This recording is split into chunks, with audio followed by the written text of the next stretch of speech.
Er verließ mich beinahe mitsamt der Türe über den Balkon. Die Balkontüre wurde aufgeschlagen, so dass der Türknauf fast durch den Putz in der Wand ging.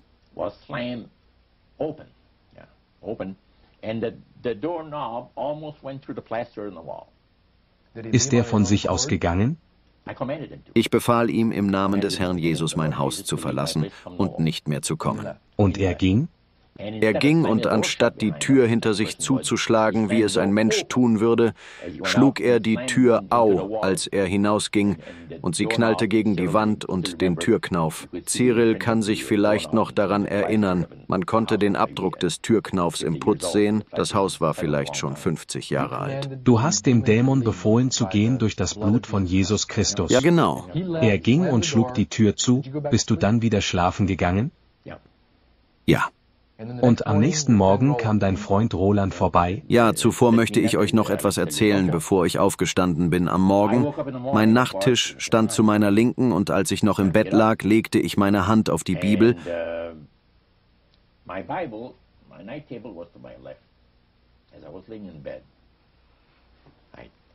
Und dann fing ich an, die Seiten so umzuschlagen.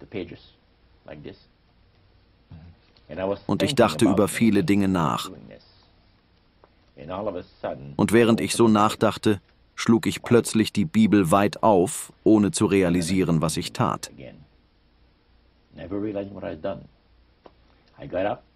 Ich stand auf, streckte mich ein wenig und schaute in die Bibel. Und meine Augen fielen auf dieses Kapitel des Propheten Jesaja.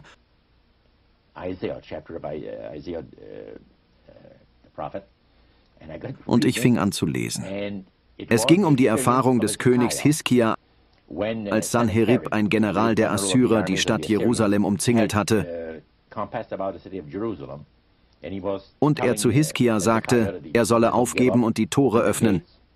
Ihr werdet das nicht überleben, denn wir haben alle Nationen zerstört, durch die wir gezogen sind, bevor wir hierher kamen. Ja. Und ich war sehr beeindruckt. Die Tatsache, dass Hiskia den Brief, den der General gegeben hatte, mit in den Tempel des Herrn nahm und es vor ihm hinlegte, und er sprach mit dem Herrn über den Brief und bat ihn um seinen Schutz und seine Führung, und er war noch nicht zu seinem Palast zurückgekehrt. Da kam schon eine Nachricht des Propheten Jesaja zu ihm. Der Herr hat eine Nachricht für dich. Sanherib wird auf dem Weg, den er gekommen ist, wieder zurückkehren. Und ich liebe dieses Gebet Hiskias. Ich habe es auswendig gelernt. Es ist ein schönes Gebet. Weil von diesem Moment an bekam ich ein inneres Verlangen, mich mit dem Wort Gottes zu stärken. Weil jedes Mal, wenn ich einen Bibelvers las, habe ich es auf meinen Zustand angewandt und Ermutigung und Kraft erhalten. Ich sagte mir, das ist es, was ich tun muss. Ich werde mich mit dem Wort Gottes stärken und ich werde das Wort Gottes auswendig lernen. Und dann nahm ich ein Stück Papier, unterstrich die Verse in der Bibel, das Gebet von Hiskia rot an, dann schrieb ich es auf ein Stück Papier und steckte es in meine Jackentasche, damit ich es auswendig lernen konnte, wenn ich unterwegs bin. Und das tue ich jetzt seit 45 Jahren. Und ich merke mir immer noch Dinge. Hilda sagte mir, lernst du immer noch Bibelverse auswendig? Ich sagte, ja. Warum hörst du nie auf? Du kennst so viel von der Bibel und ich sagte, ich brauche noch mehr. Ich muss mich davon ernähren, geistlich gesehen. Und das war auch der Segen darin. Das war eine wunderbare Befreiung. Und dann habe ich den Rest des Kapitels gelesen. Es zeigt, dass in der Nacht der Engel des Herrn ausging. Und als der General und seine Offiziere am Morgen aufwachten, sahen sie das Lager. Und all ihre Soldaten waren tot.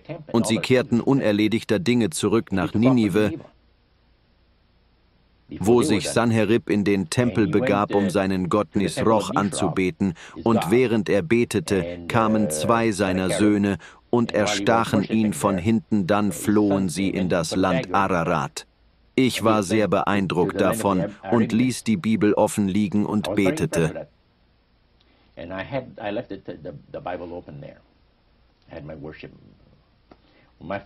Dann kam mein Freund vorbei und die Bibel lag noch da. Als dein Freund Roland zu dir kam, hattest du gerade deine Andacht beendet und die Geschichte über Sanherib gelesen. Was sagte er? Fühlte er sich vor den Kopf gestoßen, war er beleidigt?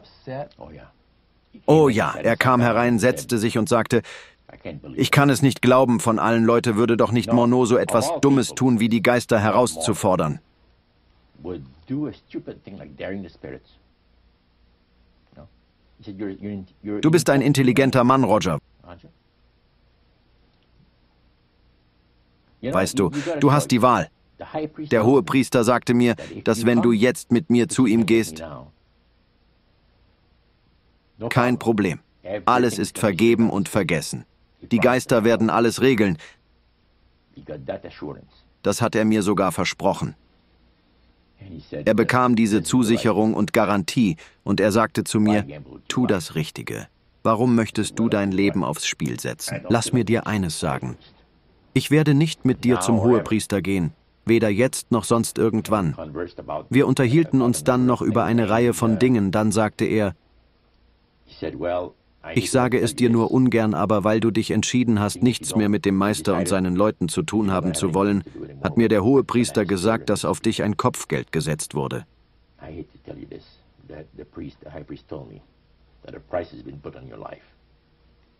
Erinnerst du dich an den Arzt? Dann nannte er mir einen Namen, der hat zugesichert, dich für $10.000 zu erledigen. Wie hast du dich gefühlt, als du erfahren hast, dass ein Kopfgeld auf dein Leben gesetzt wurde?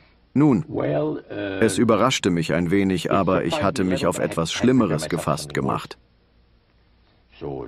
Also störte es mich nicht allzu sehr, weil der Herr, der Geist Gottes, gab mir Stärke. Okay, war die Gegenwart des Geistes Gottes an jenem Sonntagmorgen für Roland spürbar? Ja, als wir uns unterhielten und er merkte, dass er den Kampf verlor, wurde er sehr nervös. Er stand auf, ging zur Tür, legte aber seine Hand auf den Türknauf und wir unterhielten uns dort. Er sagte, Morneau, bitte, wenn es nicht um deinetwillen ist, dann tu es für mich. Ist dir klar, was mit mir passieren wird, wenn dir etwas zustößt? Ich weiß nicht, was sie mit mir tun werden. Ich sagte, hey Mann, lass mich dir etwas sagen. Ich habe einen Vorschlag für dich.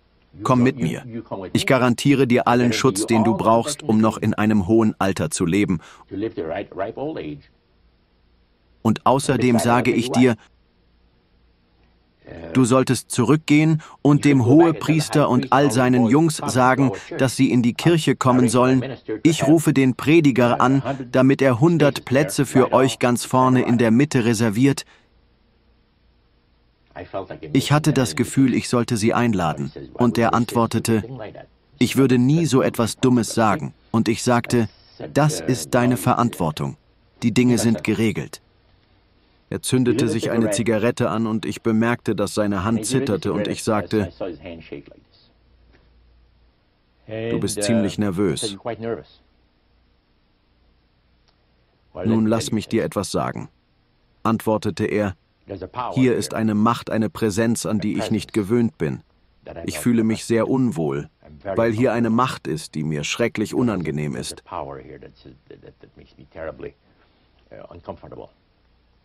Nun sagte ich, weißt du, was das ist? Die Präsenz des Geistes Gottes, der Geist des Schöpfers, des Lebensspenders. Und ich sagte weiter, jede andere Macht unterwirft sich dieser höheren Macht. Und, oh ja, sie sind sich dessen bewusst. Und so hat es geendet. Er entschied sich zu gehen. Er hat dir also gesagt, dass ein Kopfgeld auf dich gesetzt wurde. Was hast du ihm geantwortet? Er war nervös, aber er sagte dir, du wandelst im Schatten des Todes. Morneau, was hast du geantwortet? Ich sagte, mein Freund, ich habe Neuigkeiten für dich. Nicht so sehr für dich, als vielmehr für den Hohepriester. Und nun gab mir der Geist Gottes etwas Besonderes, das man einen gerechten Zorn nennen könnte. Habt ihr diesen Begriff schon mal gehört?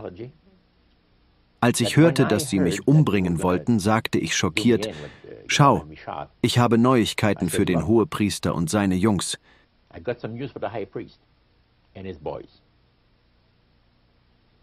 Der Tag, an dem sie mich auslöschen und umbringen, wird der Tag sein, an dem der Lebensspender allen außer dem Hohepriester den Lebensatem aushaucht.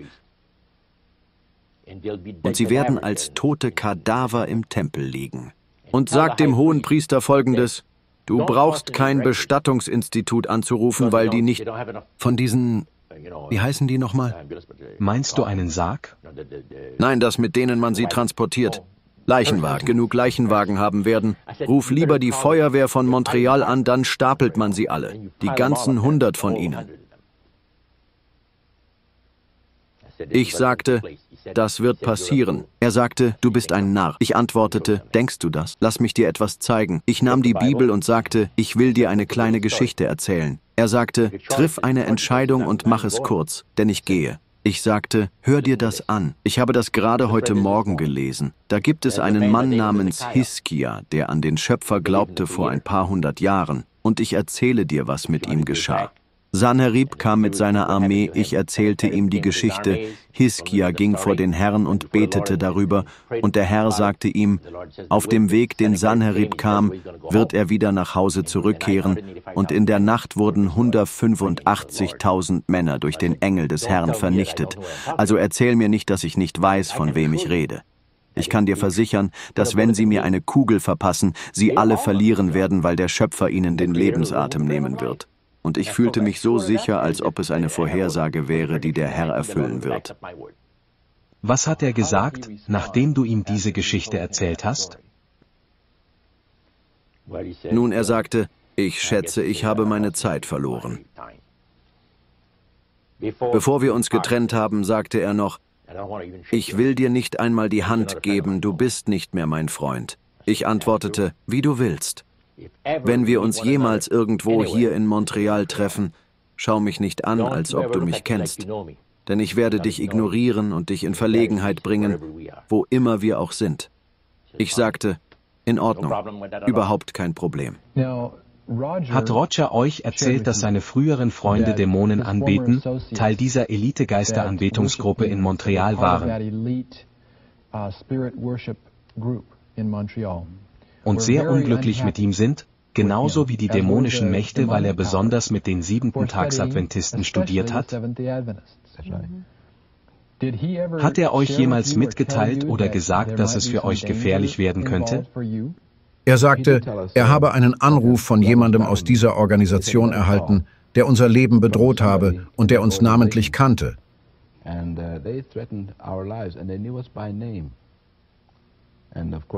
Und natürlich sei ihm niemand gefolgt. Und ich musste annehmen, dass die Mächte der Finsternis in der Lage waren, diesen Leuten mitzuteilen, wie unsere Namen lauteten, dass sie unsere Namen kannten und dass einige der folgenden Ereignisse so waren, dass ich sie dämonischen Mächten zuschrieb. Cynthia, es gab ein Ereignis, das dich und Cyril ein wenig verblüfft hat, und ich weiß, dass Roger auch daran interessiert war. Du hattest ein Feuer in deinem Haus, kurz nachdem die Bibelstunden stattgefunden hatten. Erzähl uns ein wenig darüber. Kurz nach den Bibelstunden zu der Zeit wohnten wir mit meinem Vater.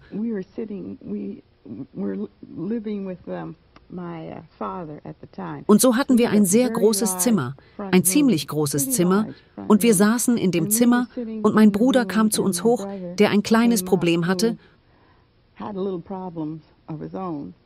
und sie benutzten Reinigungssprit, um etwas von einem Kleidungsstück zu entfernen. Und mein Bruder dachte nicht daran, dass es sich entzünden könnte. Also versuchte er es, um zu sehen, ob es brennen würde oder nicht. Und da es ein sehr großer Raum war, hatte er wohl das Gefühl, dass die Dämpfe nicht so konzentriert sein würden wie bei einem kleineren Raum. Also beschloss er, ein Streichholz anzuzünden. Und ich glaube, die Dämpfe sind nicht bis zum Boden gesunken, sondern stiegen ab der Höhe, wo wir saßen. Und die Dämpfe explodierten im Zimmer auf der Höhe unserer Taille, wo wir saßen. Sie gingen in Flammen auf? In Flammen auf. Der Boden war überhaupt nicht verbrannt, nur etwa ab 1 Meter über dem Boden. Und sofort verschwanden alle. Cyril ging nach unten, um eine Decke zu holen. Everybody disappeared, and Cyril, he went downstairs to get a blanket, Und mein Bruder war auch weg. Ich war weiter im Raum drin, nahe dem Fenster auf der Vorderseite des Hauses, und ich sagte mir, es wird nicht aufhören.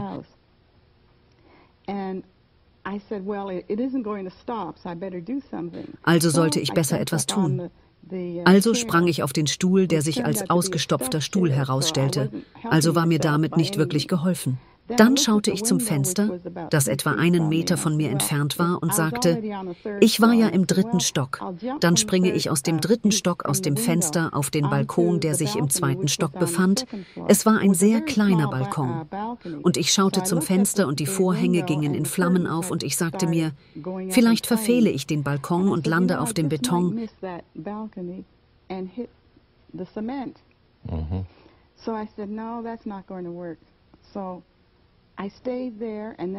Ich stand also da und war wie gelähmt.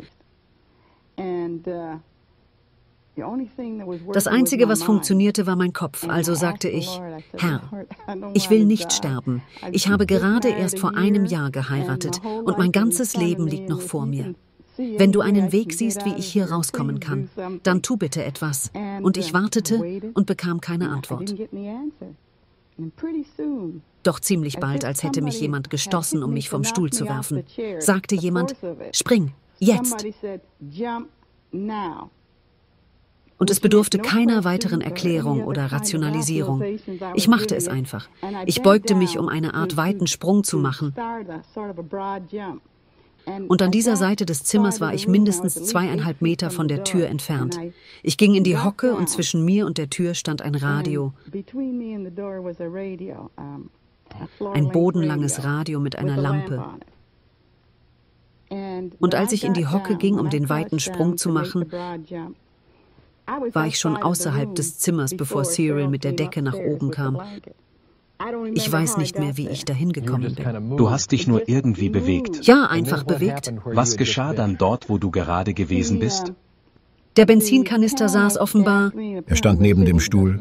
neben dem Stuhl und explodierte.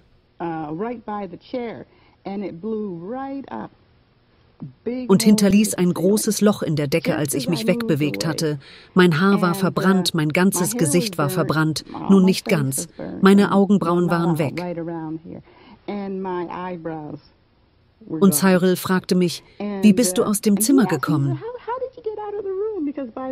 Zu diesem Zeitpunkt stand das Zimmer schon in Flammen und ich sagte, ich weiß es nicht, aber ich habe gebetet und schon war ich da. Er brauchte die Decken nicht mehr. Der Herr hört unsere Gebete trotz allem, was der Teufel versucht zu tun. Nach dem Brand zogen wir weg und bereiteten uns darauf vor, in die Vereinigten Staaten zu kommen. Wir zogen ausgerechnet bei einer irischen Familie ein. In einem französischen Viertel? In einem französischen Viertel. Sie liebten es zu feiern, aber wir blieben ziemlich für uns, weil wir dachten, dass wir das Land sowieso bald verlassen würden. Und sie stellten sich als wirklich nette Leute heraus. Aber während wir dort waren, geschahen verschiedene Dinge. Zum Beispiel sagten wir unser Gebet, gingen ins Bett und dann fingen die Türen an zuzuschlagen und die Fenster gingen hoch und der Wind kam durch den Raum und es machte uns Angst. Und so gingen wir jeden Tag und jede Nacht mit unserer Bibel unter dem Kopfkissen ins Bett. Wir machten das Licht an und alles wurde so, wie man es erwartete. Und das geschah dann ein paar Wochen lang und dann fingen andere Dinge an zu geschehen. Geschirr fiel aus dem Schrank.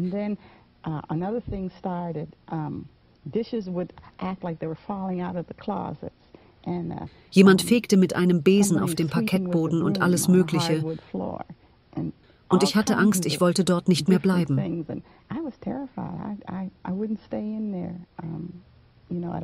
Wir hatten eine Menge Dinge, die uns danach ein paar Monate lang passiert sind. Ihr wurdet also mehrere Monate lang von den dämonischen Geistern belästigt, weil ihr Roger zur Erkenntnis der biblischen Wahrheit gebracht habt?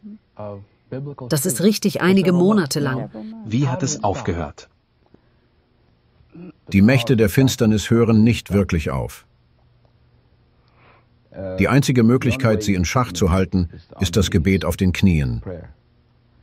Ich glaube nicht, dass irgendjemand gegen die Probleme immun ist, die durch das Wirken des Teufels entstehen. Der Teufel arbeitet auf Zeit gegen uns. Er weiß, dass seine Zeit kurz ist und man kann nicht sagen, dass er aufgehört hat. Denn wenn man sagt, dass er aufgehört hat, dann fängt er wieder an. Wir haben auch heute noch Probleme, von denen wir wissen, dass der Teufel dahinter steckt.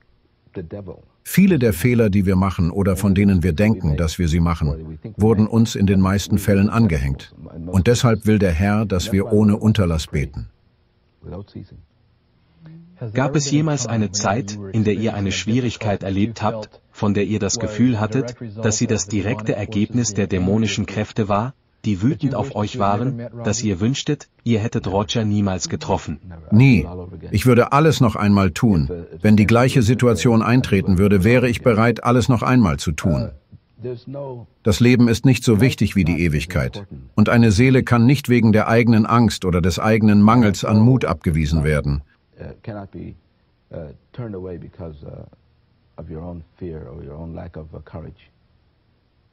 Es wird nie eine Zeit geben, in der es mir leid tun würde. Hattest du, nachdem der Dämon dich in jener Samstagnacht verlassen hatte, in den nächsten Monaten weitere Dämonenbelästigungen oder war das sofort vorbei? Nein, es war nicht sofort vorbei. Jede Nacht klopften die Geister an die Wände, klopften an die Türen. Ich wurde 2- bis 3-mal pro Nacht geweckt. Sie versuchten wieder mit mir ins Gespräch zu kommen. Der Herr erlaubte ihnen nicht, mich auf irgendeine Weise zu belästigen, außer dass sie versuchten, mit mir zu kommunizieren. Der Schöpfer hat uns die Freiheit der Wahl gegeben. Du kannst das Gute oder das Böse wählen. Das ist dein Vorrecht. Das ist eine Freiheit, die er uns gegeben hat, die wunderschön ist. Die Freiheit der Wahl. Nun, natürlich sagt der Feind, hey, ich will Zugang dazu. Ich denke, er kann mir erlauben, an eine Tür zu klopfen. Wenn derjenige antwortet, hast du ihn verloren, er gehört mir. Also wusste ich das sehr gut und es ging 6 Monate lang, dass die Geister jede Nacht klopften. Hast du dich gefragt, warum sie das weiterhin tun? Oh ja, ich sagte, danke Herr, das ist alles, was du ihnen erlaubt hast. Sie würden mich am liebsten zerstören und die Decke oder das ganze Gebäude auf mich einstürzen lassen. Aber ich dachte mir, das ist der Dorn im Fleisch. Wenn man den 2. Korintherbrief liest, sagt der Apostel Paulus, dass ihm wegen der Fülle der Offenbarungen, die er von Gott erhalten hatte, und all dem, was er sagt, ein Dorn ins Fleisch gegeben wurde, der Bote des Satans, um mich zu ärgern, damit ich nicht über die Massen erhöht werde, weil das menschliche Herz es liebt, gut von sich selbst zu denken und stolz und eitel wird und gegen seinen Schöpfer sündigt. Der Apostel sagt weiter, dafür habe ich den Herrn Christus 3-mal gebeten, und der Herr hat ihm gesagt, meine Gnade genügt dir, denn meine Kraft ist in der Schwachheit vollkommen. So sagte der Apostel, ich freue mich meiner Schwachheit, damit die Kraft Christi auf mir ruht, und ich sagte dasselbe, um dem Herrn zu dienen. Herr, wenn du willst, dass diese Dinger mein Leben lang hinter mir her sind, und mich jede Nacht durch Klopfen aufwecken, ist das für mich das Mindeste, was ich für den Herrn tun kann.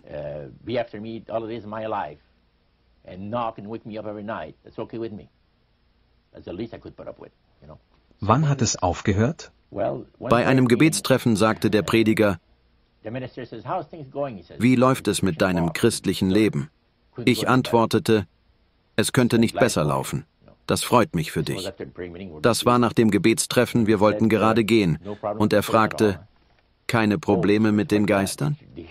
Oh, die Geister, ja, sie versuchen ständig mit mir in Kontakt zu treten. Jede Nacht wecken sie mich auf. Wie kannst du das ertragen? Einfach ignorieren. Oh nein, nein, sagte er. Moment mal. Es ist meine Schuld, dass ich dir das nicht gesagt habe. Die Geister haben einen offenen Weg zu dir, den Gott nicht schließen kann, solange du die Literatur oder einige der Dinge, die mit der Geisteranbetung zu tun haben, bei dir zu Hause hast.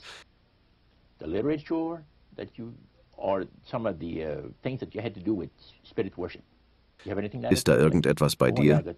Oh ja, ich habe 3 Bücher. Dann habe ich etwas Weihrauch und einige Kerzen. Nun sagte er, werde dieses ganze Zeug los und du wirst nicht mehr belästigt werden, da bin ich mir sicher. Was ich dann gemacht habe, und es hörte komplett auf. Heute darf ich ein Segen für andere sein. Eine Dame schrieb mir aus Kalifornien und sagte, es ist sehr dringend, dass ich Ihre Telefonnummer bekomme,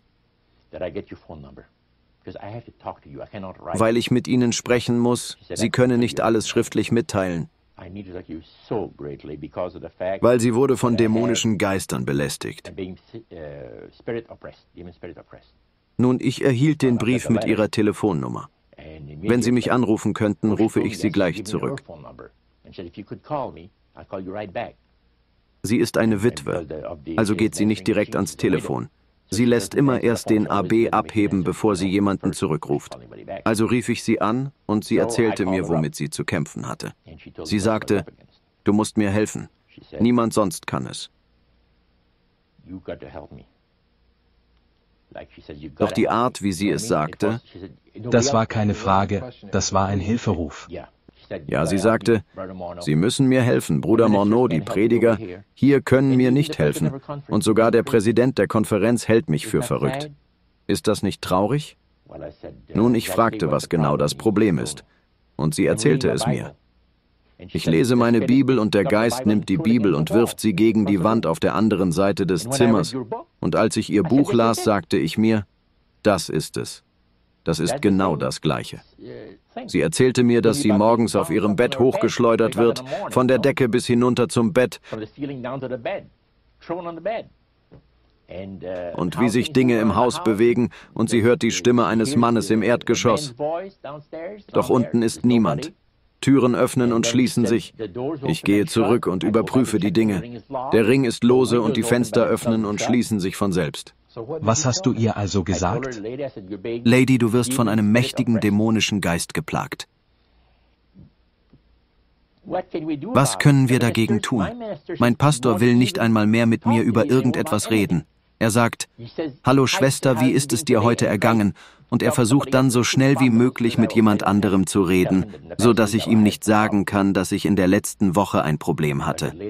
Nun antwortete ich, Lady, mit Gottes Segen sind deine Probleme gelöst, und ich gab ihr das Rezept dazu. Und wie lautet dieses Rezept? Ich sagte, jetzt musst du etwas ganz Besonderes tun. Okay, ich werde alles tun, was du mir sagst, das mit dem Willen des Herrn übereinstimmt.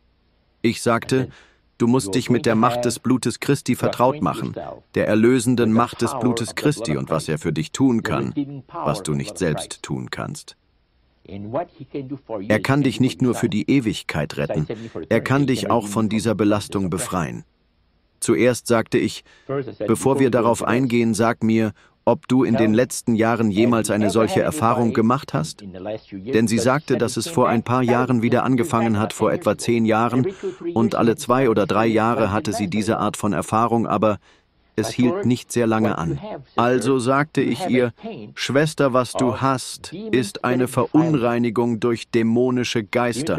Die dämonischen Geister haben direkten Zugang zu dir und der Herr kann dir nicht wirklich helfen, weil du in deinem Haus etwas hast, das jemandem gehört, der mit den Geistern der Toten zu tun hat.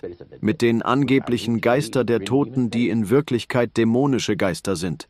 Kennst du jemanden, der mit den Geistern der Toten zu tun haben könnte? Sie sagte ja, die blinde Frau. Ich habe mich die letzten 2 Jahre um sie gekümmert und 3 Tage pro Woche besucht. Sie hat mir einen Schal geschenkt, eine Bibel und verschiedene andere Dinge. Glaubst du, dass das mit ihren Sachen zu tun hat? Nachdem sie mir das erzählt hatte, in besonderem das mit der alten blinden Dame, wusste ich, das war es. Sie wollte keine Bibel, weil die Bibel ihr Probleme machte. Die blinde Frau. Die blinde Frau, und sie sagte, dass die Bibel ihr Probleme bereitet. Möchtest du eine Bibel? Die Frau antwortete, nun, ich habe schon eine. Ich werde sie jemandem mitgeben. Warum nimmst du sie nicht? Als sie die Bibel mit nach Hause nahm, war das der Anfang des Ganzen. Jetzt zogen die Geister wirklich bei ihr ein. Und dann gab sie ihr einen Schal und andere Dinge. Du sagtest ihr, sie soll diese Sachen loswerden? Richtig. Es war 10 Uhr abends, denn sie rief mich zurück, weil sie nicht zu Hause war. Sie besuchte ihre Schwester, die 48 Kilometer entfernt lebte, und sie kam zurück, und wir sprachen darüber um 10 Uhr abends. Ich fragte, Willst du heute Abend etwas Frieden haben? Dann pack einfach alles in die Garage, setz dich mit deiner Bibel hin und lies in Matthäus Kapitel 27. Die Kreuzigung Christi sehr aufmerksam, betend und respektvoll durch. Diese 30 Verse von Vers 24 bis 54, dann sprich mit dem Herrn darüber und deine Probleme sind vorbei. Am nächsten Tag rief sie mich zurück. Es war an einem Samstagabend gewesen, als sie das erste Mal anrief. Und am nächsten Tag rief sie an, sie hatte keine Probleme mehr, das ganze Gepolter war weg und kam nie mehr wieder, bis auf ein einziges Mal. Da rief sie mich an. Sie sagte, es gibt ein Problem. Ja? Ich höre wieder diese Schritte. Hast du alles weggetan, was ich dir gesagt habe, dass du von dieser Person hattest? Ja, aber ich habe nicht daran gedacht. Da ist ein Mann, sagte sie, der sich mit mir verabredet hatte. Nachdem ihr Mann schon gestorben war, ein paar Jahre später, stellte ihr jemand diesen Mann vor, und sie gingen ein paar Monate zusammen aus, bis sie feststellte, dass er niemals Adventist werden würde, weil er so sehr an die Geister der Toten glaubte, vor allem wegen seines Cousins. Er sprach die ganze Zeit von seinem Cousin. Jedenfalls hatte er ihr einmal einen Rasenmäher geschenkt. Und dieser Rasenmäher ist noch in deinem Besitz? Ja. Du musst den Rasenmäher loswerden. Entferne ihn von deinem Grundstück. Danach rief sie mich zurück, alles war wieder in Ordnung. Roger, du sagst also, dass wenn jemand, der ein Spiritist ist oder sich mit irgendeiner Form von Spiritismus beschäftigt,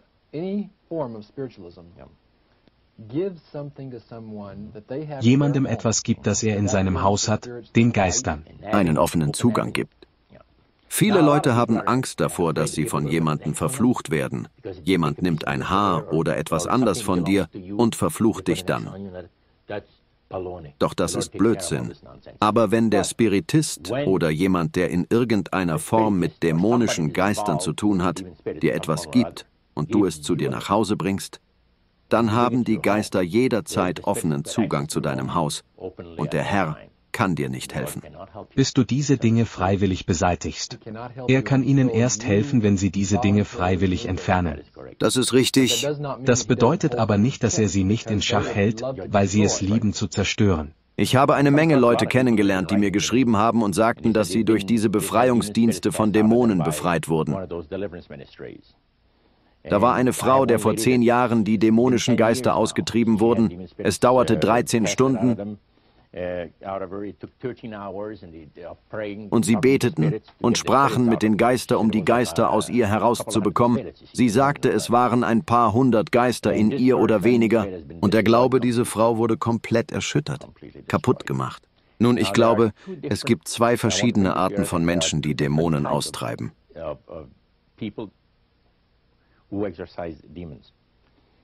Du meinst exorzieren, also die Dämonen austreiben?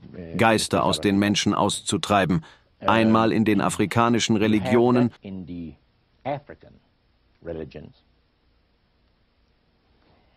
und dann gibt es das heute im Christentum, wo man sagt, wenn ihr euch vor diesem und jenem fürchtet, dann habt ihr einen Dämon der Angst in euch. Wir müssen also einen Dämon für euch austreiben. Und wenn diese Leute eine Predigt von einem dieser Pastoren hören. Und es sind tatsächlich Prediger an diesen Austreibungen beteiligt? Ja, definitiv. Das ist das Traurige daran, was geschieht ist, dass sie eine Predigt in einer Kirche gehalten haben, in der sie über die Tatsache gesprochen haben, dass viele von euch zweifellos von Dämonen besessen sind, ohne es zu wissen. Ist es möglich, von einem Dämon besessen zu sein, ohne es zu bemerken? Nun nein, nicht, wenn du ein Christ bist. Wenn du dein Leben jeden Tag, Tag für Tag, Christus übergibst, musst du dir keine Sorgen machen, dass dämonische Geister in dein Leben kommen. Nun, was dann passiert ist das Folgende. Der Redner sprach über die Tatsache, dass er Menschen von dämonischen Geistern befreit hat. Es waren 100 Geister, die herauskamen. Es dauerte 10 Stunden des Betens und des Ringens mit den Geistern, um sie da herauszuholen. Als er mit seiner Predigt fertig war, kamen viele Leute mit verschiedenen Problemen. Ein Prediger sagte zum Beispiel, wenn sie diese bestimmte Art von Allergie haben, sind sie von Dämonen besessen. Nun, diese arme Schwester sagte, dass sie glaubte, von Dämonen besessen zu sein. Und sie dachte sich, wenn Jesus mich nicht davor bewahren kann, von Dämonen besessen zu sein, was für ein Gott ist er dann? In Wirklichkeit sagst du also, dass diese angeblichen Befreiungsdienste, die sich direkt mit dem Okkulten befassen und Dämonen aus den Menschen austreiben, gefährlich sind. Ja, gefährlich. In Matthäus 7 sagt der Herr, viele werden zu mir sagen an jenem Tag, Herr, haben wir nicht in deinem Namen geweissagt und in deinem Namen Teufel ausgetrieben und in deinem Namen viele wunderbare Werke oder Wunder getan? Und ich werde ihnen sagen, ich habe euch nie gekannt, weicht von mir, ihr, die ihr Unrecht tut. Und das ist eine starke Botschaft an einen Prediger. Nun, es ist eine enorme Zerstörung des Christentums, die diese Befreiungsdienste tun. Sie erweisen Christus einen schlechten Dienst damit. Was genau ist das Problem bei solch einem Befreiungsdienst? Eine Person, die an dieser Art von Befreiungsdienst beteiligt ist, kommuniziert mit den Geistern. Sie sprechen mit den Geistern und fragen sie nach ihren Namen. Ja, sie haben Christus völlig aus den Augen verloren. Das Blut des Sühnopfers ist von ihnen abgewaschen worden. Sie denken, sie tun das Werk Christi und tun das Werk des Teufels, weil sie damit den Glauben der Menschen an Christus zerstören. Da war diese eine Frau, welche mich jede Woche am Freitagabend oder Sonntagabend, und sie steht in der Öffentlichkeit, über 1,5 Jahre hinweg anrief, seit mein Buch über die Gebete veröffentlicht wurde. Jetzt meldet sie sich nur noch jährlich. Sie ließ sich Dämonen austreiben. Ihr Glaube war so gering, dass ich mich fragte, wie sie es schafft, den Glauben an Christus am Leben zu erhalten. Sie rief mich um 11:30 abends an Heiligabend letztes Jahr an. Ich habe das Telefon abgenommen und sie sagte, Bruder Morneau, ich muss mit dir sprechen. Es tut mir leid, dass ich so spät noch anrufe. Sie weinte und ich fragte, wo liegt das Problem? Sie war endlich in der Lage, mit dem Weinen aufzuhören und erzählte mir, vor einer Weile habe ich das Geschirr gewaschen und plötzlich fasste mich eine männliche Hand bei der linken Schulter an. Ich drehte mich schnell um, aber niemand war da. Derselbe Geist versuchte, die Räder bei meinem Auto zu lösen, während ich die Straße hinunterfuhr. Sie hatte das Erlebnis gehabt, dass die Räder sich lösten. Sie ging zu einer Garage und erklärte, dass etwas mit dem Auto nicht stimmen würde. Der Mann in der Garage sagte ihr, natürlich stimmt mit ihrem Auto etwas nicht, denn bei dem Vorderrad lösen sich die Schrauben. Er schraubte die Schrauben wieder fest und nach einer Meile passierte wieder dasselbe mit dem Hinterrad. Sie ging wieder zur Garage und der Mann sagte, dass die Schrauben beim Hinterrad sich lösen. War das die Frau, aus der vor 10 Jahren angeblich 100 Dämonen ausgetrieben wurden? Ja, sie fragte mich, was soll ich tun? Ich antwortete, du tust das, was du tun musst. Bestärke dich in dem Blut Jesu, und dann werde ich dein Vertrauen in die Kraft des Schöpfers wieder aufbauen. Ich redete mit ihr über den Kolosserbrief, über die schöpferische Kraft Jesu, denn in ihm wohnt die ganze Fülle der Gottheit leibhaftig, und ihr seid zur Fülle gebracht in ihm, der das Haupt jeder Herrschaft und Gewalt ist. Er hat sie alle erschaffen. Die Frau fragte mich, macht es dir etwas aus, wenn ich dich jede Woche anrufe? Denn wenn ich mit dir spreche, scheint es so, als ob ich wieder Glauben in den Wert des Blutes Jesu Christi habe. Genug, um mich eine Woche lang über Wasser zu halten. Wenn ich dich nicht anrufe, dann bin ich schon zur Mitte der Woche dem Tode geweiht. Ich nenne ihren Namen nicht, aber sie ist eine Person mit viel Verantwortung. Sie arbeitet für die Bundesregierung und hat dort eine hohe Position mit guter Bezahlung, ist sehr gebildet und hat einen hohen Intellekt. Sie sagte, dass sie sich nie wieder davon erholen werde. Ich sagte, du wirst davon geheilt werden. Was hast du ihr vorgeschlagen? Es wäre eine zu lange Geschichte, wenn ich alles erzählen würde, da sie ein besonders schwerer Fall war. Du hast nur ein paar wenige von diesen schweren Fällen, bei denen du ganz vorsichtig bist, aber diese Menschen werden zu Wracks, nachdem sie zu diesen Befreiungsdiensten, zu diesen Exorzisten gehen. Ja, wenn zum Beispiel der Chef von einem Einkaufsladen dir sagen würde, dass er dämonisch besessen wäre aufgrund seines Leidens, dann würde es deinen Glauben an Jesus nicht zerstören. Aber wenn ein Mann, der von sich behauptet, ein Arbeiter für das Evangelium zu sein, an einem Podium steht und sagt, dass wenn man gewisse Ängste hat, man zweifellos besessen sei, ist das Erste, was einem dann in den Sinn kommt: Was für eine Art Erlöser habe ich? Er kann mich nicht einmal davor beschützen, dämonisch besessen zu sein. Die Kraft der Beeinflussung ist die größte Macht, die den Menschen bekannt ist. Alexander der Große, der die Welt eroberte, benutzte die Macht der Suggestion. Er sagte, dass er seine Armeen nur als letzten Ausweg benutzte. Ich benutze die Macht der Suggestion, sagte er. Er lagerte sich um die Stadt und hatte Sprecher, welche jeden Morgen und Abend zu den Menschen in der Stadt sprachen, und sie sagten ihnen: Gebt auf, ihr werdet da nicht lebendig herauskommen. Und indem sie den Verstand auf die Tatsache hinunterzogen, dass es eine Möglichkeit gibt, zu überleben, kamen negative Gedanken auf. Und die Leute sagten: Lasst uns aufgeben, er wird uns sowieso kriegen. Die Geschichte lehrt uns, dass er die Welt nicht durch das Schwert, sondern durch die Worte, die er oder seine Leute für ihn sprachen, gewann. Also ist die Macht der Propaganda die größte bekannte Kraft unter den Menschen. Wenn also ein Arbeiter des Evangeliums an einem Pult steht und zu den Leuten sagt, dass, obwohl du Christ bist, du trotzdem zweifellos besessen sein kannst, zerstört das den Glauben an den Wert des Blutes Jesu Christi komplett. Wenn der Glaube bis zum Tiefpunkt zerstört wird, dann haben die Dämonen einen offenen Zugang, ein Zugang in die Seele, sie kommen in dich und freuen sich, es geschafft zu haben. Der Prediger sagte, heute um 7 Uhr abends werden wir uns hier treffen und einen Gottesdienst veranstalten, um die Dämonen auszutreiben. Bereitet euch vor, die ganze Nacht zu bleiben und zu beten. Das war nur ein Fall. Aber es gibt viele, die mich anriefen und mir auch darüber erzählten, auch Menschen, von denen die Mutter oder Tochter besessen war. Wirklich traurig, so etwas zu sehen. Viele dieser Menschen nahmen sich das Leben. Der Prediger geht dahin und fängt an, für die besessene Person zu beten.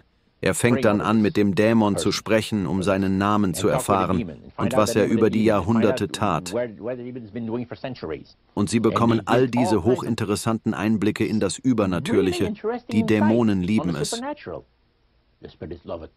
Und sie kommen herauf, wenn sie sich gerade danach fühlen, wenn es in ihrem Interesse liegt, sprechen sie auch mit den Predigern und sagen, dass sie nicht ausfahren würden. Und dann kommt eine andere Stimme und sagt: Ich bin Christine, eine andere Persönlichkeit. Und so geht das immer weiter. Für die Dämonen ist das also ein Spiel? Ja, ein Spiel. Zu dem Zeitpunkt, wenn alle Dämonen ausgefahren sind, ist die Person fast tot. Roger, es gab einige Menschen mit speziellen Problemen, welche dich kontaktierten, und du hast einen 7-Punkte-Plan erstellt, um Menschen zu helfen, welche mit dem Okkultismus in Kontakt kamen und auch geplagt wurden. Würdest du die wichtigsten Punkte von deinem Plan mit uns teilen?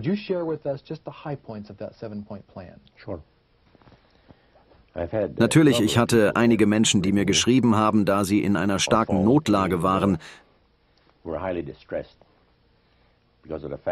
weil sie von Dämonen geplagt wurden, und sie konnten nicht verstehen, warum.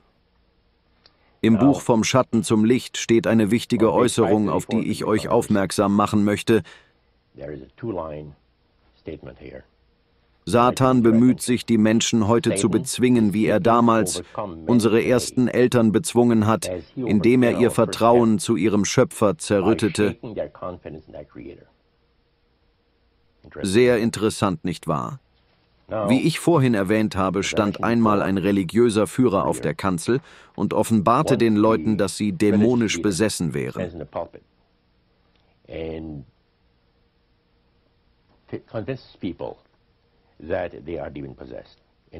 Ihr Glaube wurde zunichte gemacht und somit konnten die Dämonen tatsächlich in sie einfahren. Die religiösen Führer exorzierten die Menschen. Dann kam mir ein Plan in den Sinn, damit die Menschen schnell Hilfe bekommen würden.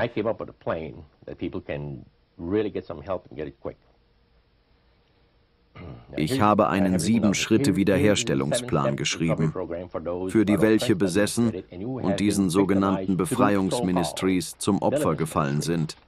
Denn man wird in Wirklichkeit nicht befreit, sondern man fällt noch tiefer hinein, was schlussendlich dein geistliches Leben zerstört und dich von Gott trennt. Punkt Nummer 1. Entsorge oder zerstöre alle Literatur, die du von diesen Ministries besitzt. Du musst alles loswerden. Dämonen haben das Recht zu bleiben, wenn du noch mit Unreinheit befleckte Objekte besitzt. Also sind es nicht nur Objekte, welche vom Okkultismus stammen, sondern auch die von diesen Befreiungsdiensten. Genau so ist es. Zweitens, spreche nicht zu den Dämonen und befehle ihnen nicht im Namen Jesus Christus zu weichen, so wie ich es getan habe, bevor ich mich mit dem Wort Gottes etwas ausgekannt habe. Lass es mich richtig verstehen, wenn eine Person konfrontiert wird, soll sie nicht den Dämonen befehlen, im Namen Jesu zu weichen oder gar mit ihnen sprechen. Was sollen sie dann tun? Lass es mich erklären in mehreren Stellen. In der Bibel sehen wir, dass Jesus Dämonen aus Menschen ausgetrieben hat. Zum Beispiel wollten die Geister mit Jesus sprechen, da er der Sohn Gottes ist. Jesus hat ihnen aber verboten zu sprechen, da sie lügen. Der Geist wird 2 bis 3 Wörter Wahrheit sprechen, aber die restlichen 10 Wörter werden eine Lüge sein. Manche Leute sprechen so nett über Jesus, dass man denkt, dass sie von Gott sind. Wenn eine Person in einer Situation ist, in welcher dämonische Kräfte sich offensichtlich machen, sollen sie nicht befehlen, dass sie weichen. Wie werden sie dann die Dämonen los? Sollen sie niederknien und dafür beten, dass der Heilige Geist es macht? Ja, man soll es mit der Kraft des Geistes Gottes machen. Jesus hat den Juden gesagt, dass er Dämonen durch die Kraft des Heiligen Geistes ausgetrieben hat. Er hat sie darüber informiert, wie wir im 19. Kapitel der Apostelgeschichte lesen. Ging der Apostel Paulus nach Ephesus, ein Zentrum für alle Arten des Okkultismus und für alles, was mit Dämonen zu tun hat. Ein großes Zentrum für den Okkultismus im Römischen Reich. Und Paulus blieb für 2 Jahre in Ephesus und betete mit seinem Nachfolger für die Einwohner, die dort lebten. Nur Heiden, keinerlei Christen. Paulus, oder besser gesagt der Heilige Geist, hat an diesen eine gewaltige Arbeit geleistet als Resultat der Gebete. Der Geist Gottes ruhte so sehr auf Paulus, kamen Menschen mit Schweißtüchern und Gürteln zu ihm, und die Bibel sagt in Vers 11 und 12, und Gott wirkte ungewöhnliche Wunder durch die Hände des Paulus, so dass sogar Schweißtücher oder Gürtel von seinem Leib zu den Kranken gebracht wurden, und die Krankheiten wichen von ihnen, und die bösen Geister fuhren aus ihnen aus. Die Kraft des Heiligen Geistes reinigt den Menschen von Dämonen. Du sollst nicht einmal erwähnen, dass sie im Namen Jesu ausfahren sollen. Es ist ein Irrtum. Es ist gefährlich, da die Dämonen meistens antworten werden und du dich damit mit ihnen in ein Gespräch verwickelst. Dann wirst du zum Verlierer, da du dich verunreinigst. Also solltest du direkt, wenn du von einer dämonischen Kraft konfrontiert wirst, beten und nach der Kraft des Heiligen Geistes bitten, damit die dämonische Kraft weicht. Das wäre das richtige Vorgehen. Ich hatte zweifellos Kontakt zu Menschen, welche dämonisch besessen waren. In dem Unternehmen, wo ich arbeitete, die Gelbe Seiten, gab es eine Person, mit der niemand sein wollte, da er so komisch war. Einer sagte sogar, ich glaube, der ist dämonisch besessen. Er war ein Baptist und überzeugt, dass dieser Mensch besessen sein musste. Ich ging also zu ihm und er sprach blasphemische Worte und schlug mit der Faust auf den Tisch, während er am Telefon in großer Eile jemandem sagte, dass er an einen bestimmten Ort hinfahren soll. Du weißt, was ich meine. Ich fing dann einfach an zu beten, für den Heiligen Geist Gottes und den Verdienst des vergossenen Blutes Christi auf Golgatha, dass er das Werk vollbringt, von welchem Jesus sagte, dass er es tun wird, und mit der Bitte, dass das Blut diesem Mann zugerechnet wird und dass Gott ihm vergibt. Wahrscheinlich hatte er dieses Manko schon die letzten 20 Jahre und kein Verlangen mehr nach Veränderung, aber auch dieser Mann hat das Recht auf Freiheit, die Jesus uns schenken kann, da er sein wertvolles Blut für uns vergossen hat. Ich sah Personen, die wie einen großen Ballon waren und augenblicklich platzten, wie wenn man eine Nadel hineinsticht. Der Druck ist weg. Der Mann lächelt. Seit einem Monat hat er nicht mehr gelächelt. Er sagte mir, hey, du bist hier seit 10 Minuten. Und das waren die einzigen 10 Minuten in der vergangenen Woche, in denen ich Ruhe hatte. Wer bist du überhaupt? Du hast eine spezielle Kraft in dir. Hast du ihm gesagt, dass auf dir der Heilige Geist ruhte? Damals noch nicht, aber später dann. Du hast bisher 2 Punkte erwähnt. Was ist der 3. Punkt? Der erste Punkt war: Alle Arten von Materialien müssen weg, welche mit diesen Befreiungsdiensten oder jeglicher Art von Okkultismus verbunden sind. Sprich nicht zu den Dämonen, ignoriere sie komplett. Bitte den Herrn um den Heiligen Geist und den Verdienst des Blutes Jesu Christi, damit die Dämonen entfernt werden. Vielleicht fragst du dich, von wo ich das habe. Ich könnte viele Bibelverse nennen, mit denen ich es beweisen kann. Aber ich möchte ein Zitat aus dem Buch Sieg der Liebe teilen, weil es dort gut zusammengefasst ist. Denn nur ernstes, anhaltendes Gebet zu Gott im Glauben, in einem Glauben, der zu völliger Abhängigkeit von ihm und rückhaltloser Hingabe an sein Werk führt, kann uns die Hilfe des Heiligen Geistes im Kampf gegen Fürsten und Gewaltige, die Herrscher der Finsternis in dieser Welt und gegen die bösen Geister unter dem Himmel bringen. Das kann ich seit 45 Jahren bezeugen, das ist nicht neu für mich. Dies erlebe ich schon seit 45 Jahren hervorragend. 3. Lese früh am Morgen über die Kreuzigung Jesu. Das braucht nur 4 Minuten, ohne zu stressen, in Matthäus 27 Verse, 24 bis 54, von dem Gerichtssaal von Pilatus bis Golgatha, wo du den Sohn Gottes am Kreuz siehst. Und das Erdbeben geschah. Sogar der heidnische römische Soldat sagte, wahrlich, das war Gottes Sohn. Und wenn du das liest, bist du so vertieft, als ob du dort wärst. Ja. Ein Mann rief mich an und sagte, ich gehe jetzt jeden Morgen nach Golgatha, von Pilatus Gerichtssaal nach Golgatha jeden Morgen, wie du es mir letztes Jahr gesagt hast. Mein Leben hat sich verändert. Ich bin ein anderer Mensch. Der Herr sei gepriesen dafür. Er sagte, ich habe eine andere Sicht über den großen Kampf zwischen Gut und Böse. Ich verstehe nun genauer, was Jesus für mich getan hat. Er konnte nicht mehr aufhören, darüber zu sprechen, wie sehr das sein Leben verändert hat. Und als nächstes, frage Gott auch, wenn es mitten am Nachmittag ist oder du schon 10-mal zuvor gebetet hast, du für jemanden betest, oder du selbst in dieser Situation bist. Bete, Herr, bevor ich dich nach deiner Hilfe bitte beseitige, meine Übertretungen mit den Verdiensten des Blutes Jesu Christi. Falls ich dich in Gedanken, Worten oder Taten verletzt habe, gehe immer sicher, dass du eine weiße Weste hast. Denn die Bibel sagt uns, dass das menschliche Herz überaus trügerisch und bösartig ist. Unsere Gedanken sind gefüllt vom Bösen. Du musst für den Glauben und die Kraft Christi beten, um gerettet zu werden. Im Buch Vom Schatten zum Licht heißt es, der Glaube wird vom Heiligen Geist eingegeben und gedeiht, wenn er gepflegt wird. Ich möchte nun aber nur über den ersten Teil, dass der Glaube vom Heiligen Geist inspiriert ist, sprechen. Wenn wir Glauben brauchen, wo gehen wir hin? Wir gehen zu Christus und bitten für diesen ganz speziellen Segen, und er wird dir immer gegeben werden. Punkt 7 ist das Wort Gottes auswendig lernen für ein siegreiches und starkes geistliches Leben. Das Wort Gottes auswendig zu lernen, bringt dir automatisch Hoffnung und Stärke im Herrn. Das ist die Stärke.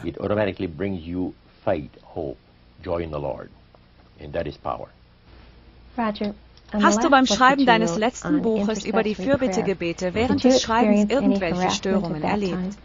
Ja. Der Dämonengeist vor 45 Jahren wollte verhindern, dass du darüber sprichst. Das ist richtig. Ich habe das Manuskript angefangen zu schreiben. Ich hatte gerade das erste Kapitel geschrieben. Ich wollte es für die Kinder schreiben, damit sie etwas zu lesen haben, wenn ich sterben würde. Damit sie wissen, dass der alte Mann beten konnte und Gott dieses Erlebnis im Spital in Kanada segnete. Aber nachdem Daniel mir sagte, Papa, du solltest ein Buch schreiben, antwortete ich zuerst mit einem Nein, da ich schon viele Bücher über die Gebete geschrieben hatte. Wieso schreibst du nicht Herrn Richard Coffin, der dir geholfen hat mit deinem ersten Buch? Sende uns das 11-seitige Manuskript, wir möchten es uns ansehen. Dann kamen die guten Neuigkeiten, dass ich ihnen noch 2 weitere Kapitel überreichen sollte und dann das komplette Manuskript. Als ich tagsüber mit dem 2. Kapitel anfing, öffnete sich auf einmal das Garagentor. Es war ein sehr altes Garagentor. Das Haus war schon über 100 Jahre alt, aber der Teil des Hauses, das neben uns war ziemlich neu. Das Garagentor ist allerdings etwa 40 Jahre alt. Man rollt es auf und ab. Und es hat große Federn. Es macht einen riesen Lärm, wenn man das Tor anhebt und senkt. Besonders wenn man es zumachen möchte. Kurz bevor es schließt, muss man den Griff loslassen. Dann prallt es jeweils auf dem Beton auf und die Glasscheiben machen einen riesigen Lärm. Das Tor öffnete sich 2- bis 3-mal, aber ich habe es ignoriert. Hilda rief mir von oben zu, geh hinunter und schau, wer mit dem Garagentor spielt. Ich ging hinunter. Aber alles war in Ordnung. Sie sagte, bleib dort und schau. Das Tor hat sich 3-mal geöffnet in der letzten halben Stunde. Ist Greg nicht gestern weggezogen? Vielleicht musste er ja noch etwas holen. Ich konnte es nicht glauben und dachte direkt wieder an die Geister. Ich sagte ihr, dass sie sich keine Sorgen machen sollte. Als ich wieder gehen wollte, hörte ich wieder das gleiche Geräusch. Das Tor rollte hinauf und wieder hinunter. Ich ging zum Tor hinaus, aber niemand war da. Dann ging ich wieder hinein und sagte zu Hilda, dass es nicht wieder passieren würde. Sie sagte, was meinst du damit, dass es nicht wieder passieren würde? Woher willst du das wissen? Ich antwortete, ich weiß nicht, aber da sind viele Teenies in der Gegend. Sie haben sicher das Tor geöffnet und sind dann weggerannt. Aber ich wusste genau, was los war. An diesem Abend musste sie im Spital in der Nachtschicht arbeiten. Ich habe weitergeschrieben. Als ich anfing, rollte das Tor wieder auf und ab. Alle 20 bis 30 Minuten rollte es auf und ab. Es schlug immer wieder auf dem Boden auf. Es war ein schrecklicher Lärm. Was ging dir durch den Kopf? Nun, ich habe darüber gebetet. Ich sagte, Herr, die Geister möchten nicht, dass ich dieses Buch schreibe. Aber ich arbeite nicht für sie, sondern für dich. Wenn du möchtest, dass ich meine Gebetserfahrungen und mein Gebetsleben der letzten 45 Jahre aufschreibe, musst du mir helfen. Schaffe die Geister weg. In dieser Nacht hatte sich das Tor 50 Mal geöffnet, da ich bis 3:30 Uhr oder 4 Uhr morgens am Schreiben war. Ich war nicht mehr fähig, am Tag weiterzuschreiben. In der nächsten Nacht passierte wieder dasselbe. Es ging jede Nacht so, immer wenn ich am Schreiben war. Ich sagte zum Herrn, es ist in Ordnung. Wir haben keinen Himmel auf Erden. Wir sind im Licht des Feindes. Ich kann damit umgehen, solange sich meine Frau nicht fürchtet. So war es, als ich das Manuskript geschrieben habe.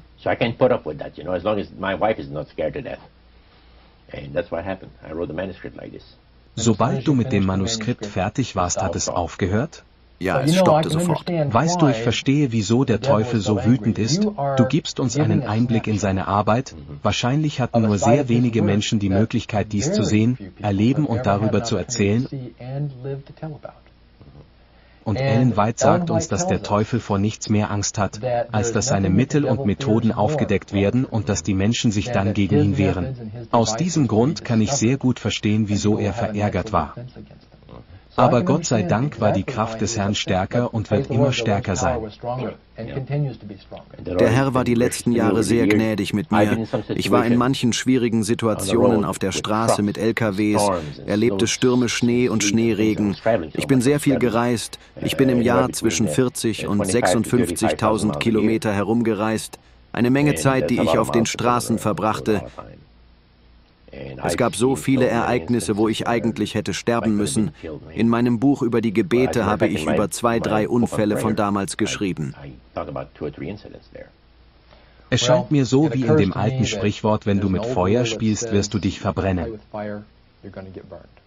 Glücklicherweise wurdest du vor 45 Jahren sozusagen von diesen Verbrennungen am Feuer gerettet und dein Zeugnis wird immer weiter leben. Du wandeltest im Schatten des Todes 45 Jahre lang nach den Aussagen des Priesters. Aber wie wir in deinem Buch lesen können, hat es dich nicht gestört, solange der Schöpfer dir zur Seite war und er war immer an deiner Seite.